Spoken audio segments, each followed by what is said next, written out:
Wie viel Geld muss ich eigentlich verdienen, damit ich in Deutschland eingebürgert werden kann? Das ist ganz ehrlich eine sehr schwierige Frage, die nicht so einfach zu beantworten ist, weil es von vielen Faktoren abhängt.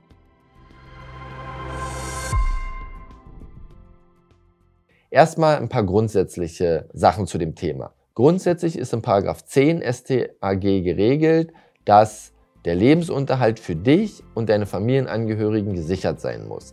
Was gesichert heißt, erkläre ich dir gleich. Das heißt schon mal, die erste Frage, die zu beantworten ist: Bist du verheiratet? Hast du Kinder? Je mehr Familienangehörige, denen du unterhaltspflichtig bist, desto mehr Einkommen musst du erzielen. Wenn du allein bist, wenn du ledig bist, nicht verheiratet bist und keine Kinder hast, kannst du schon mal grundsätzlich davon ausgehen, dass du weniger Geld verdienen musst. Ich habe ja schon gesagt, es gibt keine pauschalen Beträge. Wir sagen immer ganz grob den Richtwert.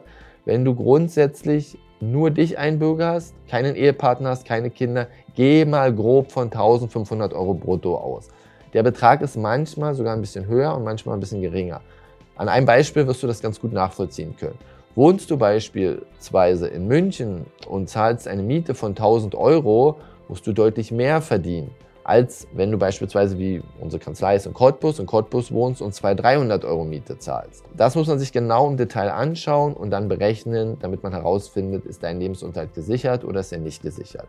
Ein weiteres Kriterium, das bei der Einbürgerung eine sehr wichtige Rolle spielt, ist deine Erwerbsbiografie, was hast du in der Vergangenheit gemacht, und dein Alter. Warum ist das eigentlich so? Wenn du eingebürgert wirst, heißt das, du wirst deutscher Staatsbürger. Das heißt, du hast alle Rechte und Pflichten, die ein Deutscher hat.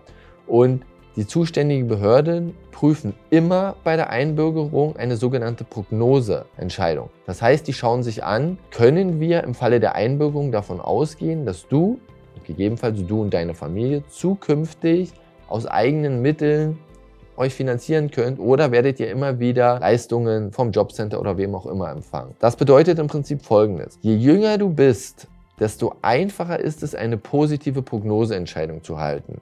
Das ist auch ganz logisch. Nehmen wir mal an, du bist im Alter zwischen 18 und 25, hast eine Ausbildung abgeschlossen, verdienst seit einigen Jahren Geld, kannst dich selbst finanzieren, dann sind die Anforderungen an die Prognose natürlich geringer, weil man davon ausgehen kann, du bist ein sehr junger Mensch, du wirst noch sehr lange arbeiten gehen, du wirst noch sehr lange Geld verdienen, du wirst noch sehr lange in zum Beispiel die deutsche Rentenversicherung einzahlen.